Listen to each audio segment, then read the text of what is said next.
शिवसेना उपनेता व सिया के अध्यक्ष विजय नाहटा ने श्रमिक सहयोग मित्र मंडल व शिव प्रेमी मित्र मंडल श्रीदत्त मूर्ति प्राण प्रतिष्ठा व कलश 16 हरिनाम सप्ताह में पहुंचकर दर्शन किया। इस मौके पर एरोल विधानसभा के विधायक गणेश नाइक भी मौजूद रहे। विजय नाहटा ने कहा, शिवसेना हमेशा से ही 80% समाज सेवा और 20% राजकारण करती है।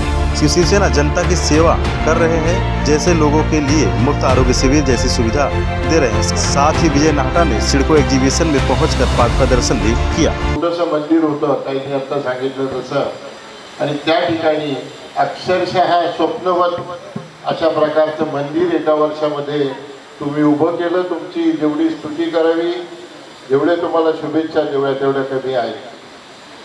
आपण सगळी मंडळी राज्याच्या विविध भागातून या ठिकाणी आलात, या ठिकाणी वाढलात आणि आपले संस्कार, हिंदू धर्माच्या परंपरा या सगळ्या जपण्यासाठी अतिशय चांगलं काम तुम्ही या ठिकाणी केलेलं आहे। मंदिरामध्ये गेल्यानंतर अतिशय प्रसन्न वाटतं। कुणी व्यक्ती किती त्रासात असेल आणि जर मंदिरात या जाऊन बसली तर सगळ्या चिंता, अडचणी, तणाव दूर होतील असं वाटतं। खूप चांगला कार्यक्रम तुम्ही या ठिकाणी आयोजित केला, त्याच्याबद्दल तुमचे सगळ्यांचे मनापासून खूप खूप मी धन्यवाद करतो। आणि फुलाची पाकळी म्हणून या शिवसेनेच्या वतीनं या मंदिराला सेवा म्हणून, मदत नाही म्हणणार मामा मी, सेवा म्हणून 51,000 रुपयाची देणगी मी या ठिकाणी जाहीर करतो। या ठिकाणी आम्हाला बोलवलं त्याच्याबद्दल आपल्या सगळ्यांचे मनापासून आभार मानतो। जय हिंद, जय महाराष्ट्र। अतिशय आनंदाची गोष्ट आहे।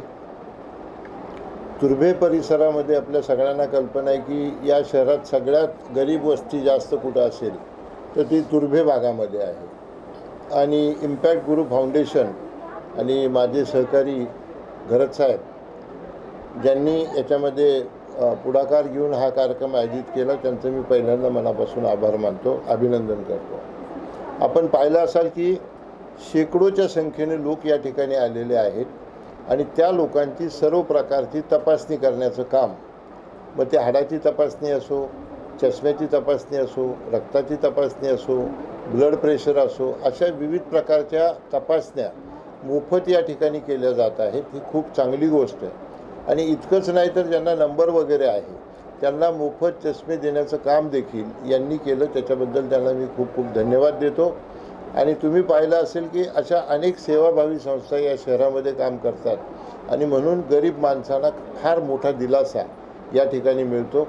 शिवसेनेचं आमचं तरी कामच आहे, सातत्याने आम्ही आरोग्य शिबिरं सगळीकडे आयोजित करतो।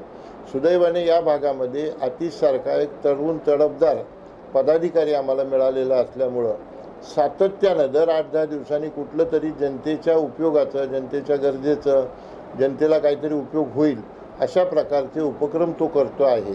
आणि त्याला इम्पॅक्ट गुरु फाउंडेशनसारख्या लोकांचं सहकार्य मिळाल्यानंतर येणाऱ्या काळामध्ये खूप चांगलं काम या सगळ्या गरीब मंडळीसाठी होईल, याच्याबद्दल माझ्या मनामध्ये शंका नाही। आपण दुसरंही पाहिलं की आता एक मेडिकल व्हॅन बाहेर आहे, त्या ठिकाणी डॉक्टर असतात, त्या व्हॅनमध्ये केमिस्ट असतात, औषधं असतात आणि सगळी तपासणी करून त्या ठिकाणी उपचार केले जातात। अतिशय चांगल्या पद्धतीची अत्याधुनिक अशा प्रकारची व्हॅन या ठिकाणी CSR मधून त्यांनी घेतली। खूप चांगलं त्यांनी काम केलेलं आहे। यापुढे भावी काळामध्ये इम्पॅक्ट फाउंडेशन आणि आम्ही एकत्र येऊन लोकांची सेवा करण्याचा प्रयत्न करू। वीडियो राहुल कदम साथ पंकज बिनवंशी की रिपोर्ट, आवाज स्टूडियो, नवी मुंबई।